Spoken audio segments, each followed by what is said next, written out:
কি অপরাধ ছিল তার? কি এমন অপরাধ যে কারণে তাকে এভাবে পিটিয়ে হত্যা করতে হল? তার নাম হৃদয়।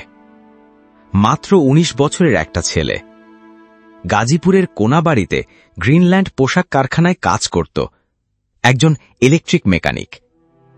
হৃদয়ের একটা ছোট্ট স্বপ্ন ছিল, ঈদের দিনে একটা মোটরসাইকেল কিনে মার বোনকে নিয়ে ঘুরতে যাবে।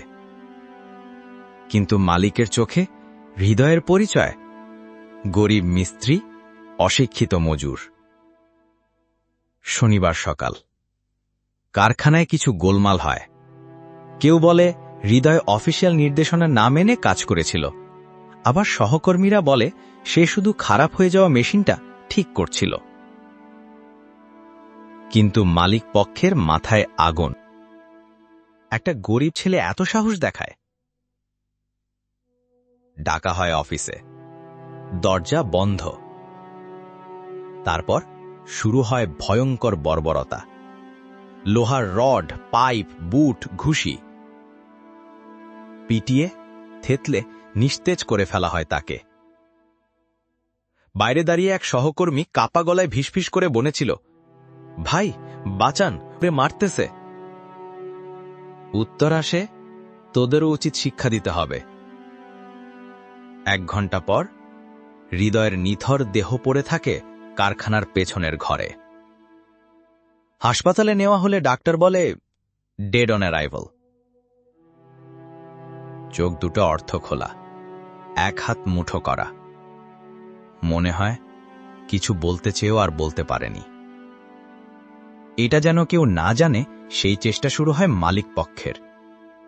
পুলিশ আসে, রিপোর্ট লেখে অসুস্থ হয়ে মৃত্যু। বলা হয় হৃদয়ের পরিবার শান্ত আছে।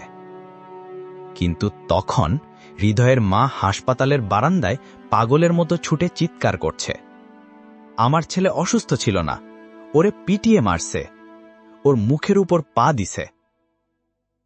কিছু শ্রমিক প্রতিবাদ করতে চাইলে উত্তরে আসে রাষ্ট্র, পুলিশ, র্যাব, জলকামান।